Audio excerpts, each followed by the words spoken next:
Saudações. Seguinte, meninas e meninas, boa tarde. A gente vai começar a unidade 4 do livro agora. Essa unidade. Aliás, desculpa, tô falando bobagem. A gente vai começar o livro 4, a unidade 1 do livro 4, tá? E, enfim, mais uma vez, gente, o livro 4 já está disponível na escola. Quem ainda não foi, peça para o seu pai, para sua mãe, para o seu responsável ir lá buscar, porque vocês vão precisar muito. Nós já estamos utilizando o livro 4, que é o último, né, desse ano, que está acabando, né? Graças a Deus.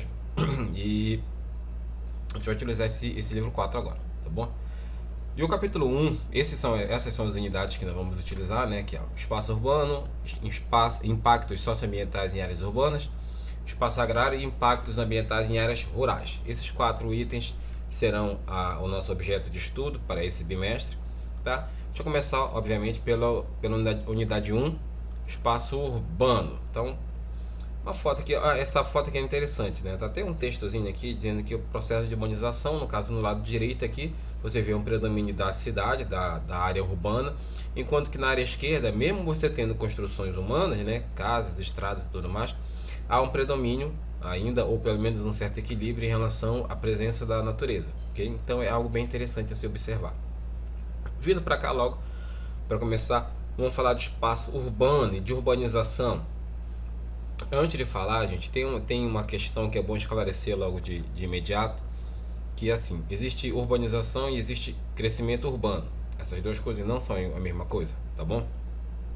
Porque quando a gente fala de urbanização, a gente fala do crescimento do número de pessoas que vivem nas cidades, certo? Então, se a cidade de Cametá tem em 2018, tinha em 2018 150 mil pessoas, digamos, e agora, em 2020, passa a ter... Meu Deus, minha cadeira ficou quase... Eu quase caio agora. Ai, Jesus, deixa eu... Volta tudo. Sim, em 2018, que a meta tinha, digamos, 100 mil, já quebrei 50. 100 mil pessoas, e agora em 2020 tem 150 mil, houve então a urbanização. A Cametá passou por um processo de urbanização, que é o crescimento da população da cidade em relação à população da zona rural, ok? Agora, se a cidade de Cametá tem uma área de... Digamos, vamos pegar uma cidade qualquer, não precisa ser Cametá. Uma cidade X tem uma área de, sei lá, 200 mil quilômetros quadrados. E no espaço de 5 anos, essa mesma cidade que tinha 200 mil quilômetros quadrados passa até agora 230 mil quilômetros quadrados, a cidade aumentou de 200 para 230. Então, se a cidade aumenta de tamanho, se a cidade cresce, né? Aí nós estamos falando de crescimento urbano, ok? Então, a urbanização está ligada ao crescimento da população que vive nas cidades, enquanto que crescimento urbano é o crescimento físico das cidades propriamente dito, e a cidade aumentando de tamanho, aumentando a sua área, ok? Então, quando a gente fala de urbanização, olha, aqui o nosso texto diz que ela resulta basicamente da mudança de pessoas do meio rural para o meio urbano, o que eu acabei de falar para vocês agora, certo? E isso se deu por várias razões, né? Uma das principais é o processo de industrialização, que nós vamos falar um pouquinho mais lá para frente sobre ele, mas de modo geral, a urbanização está muito ligada ao surgimento e crescimento de atividades econômicas próprias das cidades, enquanto que atividades econômicas próprias do campo começam a regredir, começam a ter uma queda, tá? Então, a urbanização ela digamos, um reflexo direto do processo de industrialização. As indústrias, quando surgem na Europa e depois se espalhando para o mundo, né, elas surgem dentro das cidades. E o campo também passa por um processo de modernização que faz com que a população se veja quase que obrigada a sair do campo para ir para as cidades em busca de emprego, de melhores condições de vida, certo? Então, já que a urbanização é essa passagem das pessoas do campo para a cidade, essa mudança de padrão, né, da população, a industrialização está diretamente envolvida nesse aspecto, ok?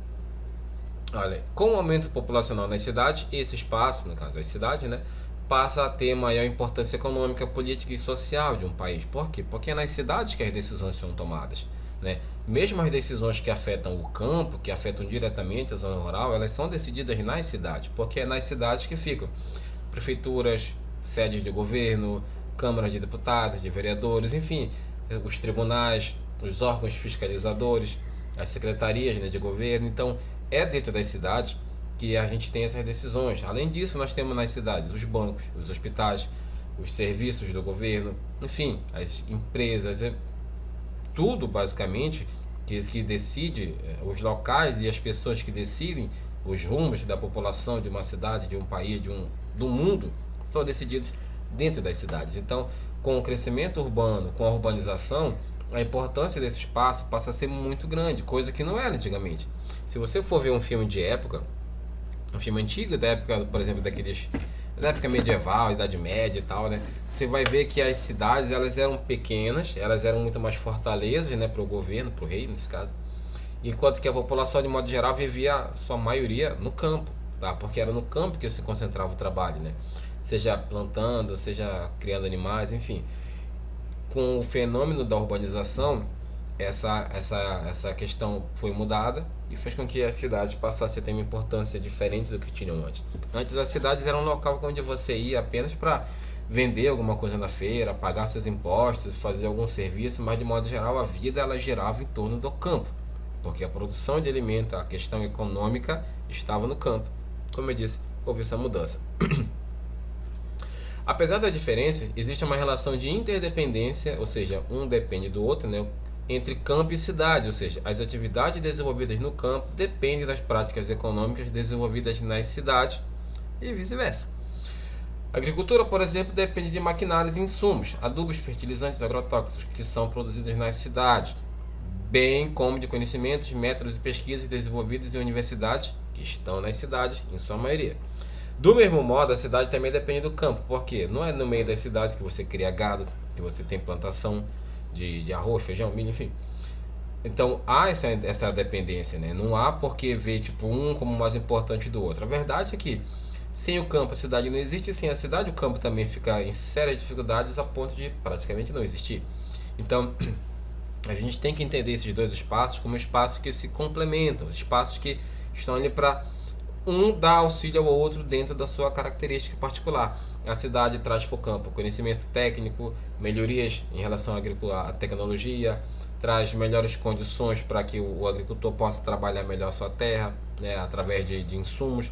Em contrapartida, o campo fornece para a cidade alimentação, né, e uma série de outros benefícios que fazem com que a cidade continue existindo, né, já que sem comida fica complicado. Então, é importante a gente estabelecer essa relação de interdependência, a gente entender que um depende do outro e não exatamente um é melhor ou mais importante que o outro, certo? E a população do mundo hoje em dia, ela é maioria rural, ela é maioria urbana, tá? E esse fenômeno ele foi mudando aos poucos. Perceba nesse gráfico aqui, ó, é das Nações Unidas, United Nations, fresco. A Nações Unidas ela colocou esse gráfico aqui e perceba que ó, essa linha pontilhada verde ela mostra a evolução da população rural. Aqui nós temos a população do mundo. Eu creio que está aqui. Eu acho que está em. Não sei se é bilhões, não está dizendo aqui, né? Mas a população do mundo eu creio que seja em bilhões, tá? Enquanto que aqui você vê a evolução ao longo dos anos. Essa linha pontilhada é a população rural. Essa linha aqui azul, eu acho que é azul isso, sei lá, essa linha aqui não pontilhada é a população urbana. Então percebe que até 1950 a população rural ela era maior que a população urbana, ou seja, a população que morava no campo era maior que a população que morava nas cidades, maior em quantidade, certo? O tempo foi passando e esse cenário foi mudando, ó. A população urbana ela foi crescendo junto com a população rural mais ou menos no mesmo nível até 85.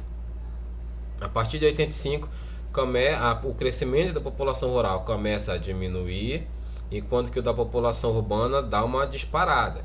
Em 2005, há uma mudança.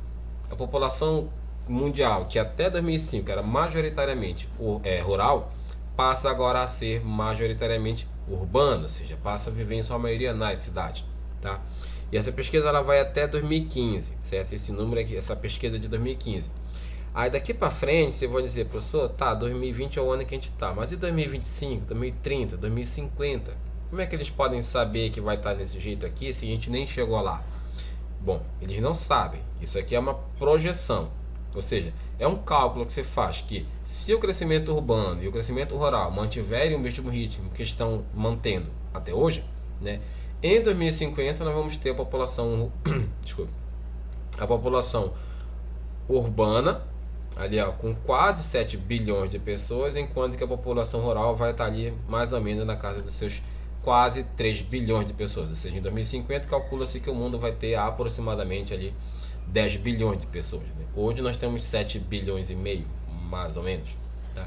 Então perceba que quando a gente fala dessas projeções, a gente fala sobre algo que pode vir a acontecer, depender de certas situações, certos acontecimentos que, como a gente sabe, é o futuro não acontecer, então não tem como confirmar, certo? Se vocês vissem o que eu vi agora. Lá, pá. Olha. Olha, é o seguinte. Onde é que eu tava? Então, é muito importante que vocês analisem esses gráficos aqui, ó, levando em consideração isso aqui, ó, a fonte, gente. Por quê? Porque a gente está numa época onde a informação ela corre tão rápido e por tantas maneiras diferentes que a gente está vivendo a era das fake news, né? E é sempre bom você ter uma fonte segura de informação para não ficar, digamos, sendo enganado e nem repassar algo que não é verdade, ok? Agora desce aqui.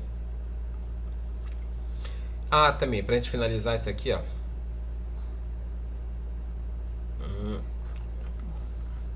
Deixa eu ver, a gente tá com quantos minutos de vídeo? Só pra eu... Deixa eu só ver uma coisa aqui. 11 minutos, tá. Volta aqui. É bom que a gente diga o seguinte, galera. Não, cadê? É aqui, aqui. A gente tem que ressaltar também, cara, que assim, quando a gente fala em urbanização, a gente tem que levar em consideração que essa urbanização ela acontece no mundo todo, mas em ritmos e níveis diferentes. Existem partes do mundo que são extremamente urbanizadas, existem outras partes que são bem menos, né? Isso se dá por conta do desenvolvimento econômico também de cada país, de cada continente, de cada região. Então a gente vê que lugares como a Europa, a América do Norte são extremamente urbanizados, enquanto que a África e algumas partes da Ásia são bem menos mesmo. Então perceba que isso se dá no caso também em relação à própria industrialização que nós falamos no começo, porque a gente fala de um processo que aconteceu e acontece no mundo todo, que é a urbanização, a industrialização, mas começou na Europa, se desenvolveu na Europa e chegou muito depois em outros locais. Isso, claro, está diretamente ligado a esse atraso, entre aspas, da urbanização em certas regiões. Perceba aqui, ó, como falei, o continente americano, todo ele não, mas a maioria dele bem urbanizado, com exceção de alguns países aqui, ó, tá? Equador, a gente tem Bolívia, a gente tem o Paraguai, mas de modo geral aqui, ó, aqui em cima, Guiana, Suriname, de modo geral, aqui alguns países da América Central também, mas ó, a maioria bem urbanizada. A Europa tem uma divisão bem clara aqui, ó. Essa parte da Europa aqui, ó, que tá mais escura, de marrom mais escuro, tem a legenda para vocês lerem, né? Quanto mais escura a cor, mais urbanizado é esse país. Então esses países aqui, ó, América do Norte, Austrália, da Europa, aqui tem 75% ou mais de sua população vivendo nas cidades, certo? Agora vê aqui, ó, a Ásia, vê a África. Cara, é um abismo de diferença. Tirando alguns países aqui, ó, você tem uma população, mesmo a China, que é a população, e a Índia, que são as duas maiores populações do mundo, né? Cada uma delas com mais de 1 bilhão e 300 milhões de habitantes, são países que têm a população vivendo muito no campo. Isso porque esses países, apesar do crescimento econômico que eles tiveram e vem tendo nos últimos anos, nas últimas décadas, né? A população, até por ser enorme, né? Ela ainda é majoritariamente nas cidades, no campo, tá? Esse fenômeno ele vem sendo mudado, né? É bom que a gente lembre que isso aqui é de 2014, 6 anos atrás, então de lá para cá muita coisa aconteceu. Mas essas populações elas vêm passando por um processo de mudança, vêm passando por um processo de transição demográfica, no caso, né? Que é essa mudança do campo para a cidade, né? E percebe que a África é um continente que, até por certas questões climáticas, aqui na Ásia, ó, tipo aqui, ó, essa parte aqui tu tem muito deserto de gelo, né? A região da Sibéria fica muito perto do Polo Norte. Mas isso também não é tão desculpa, porque aqui no Canadá nós temos uma população. Tem um detalhe. Aqui no Canadá, você vê aqui, ó, o Canadá fica na mesma linha aqui da Sibéria, Círculo Polar Ártico, muito frio. Só que a gente está dizendo, a população do Canadá, ela se concentra muito mais aqui, ó, perto da fronteira com os Estados Unidos, porque para cá tem gente vivendo? Tem, mas é muito gelo, são pouquíssimas pessoas, tá? A maioria das cidades do Canadá estão aqui, a maioria, essa faixa próxima aos Estados Unidos. Então, o Canadá é um país bem urbanizado, sim, mas as cidades elas estão concentradas muito mais aqui no sul do que no norte, ok? Então, basicamente, sobre a urbanização é isso. Existe aqui essa questão sobre os tipos de cidade e suas funções, mas para não ficar um vídeo muito longo, a gente vai falar sobre isso na semana que vem. Ou melhor, na sexta-feira. Sexta-feira a gente vai ter outra aula, a gente fala sobre isso, tá bom? Nos vemos no grupo daqui a pouco. Beijinhos e até tal. Até depois. Até tal.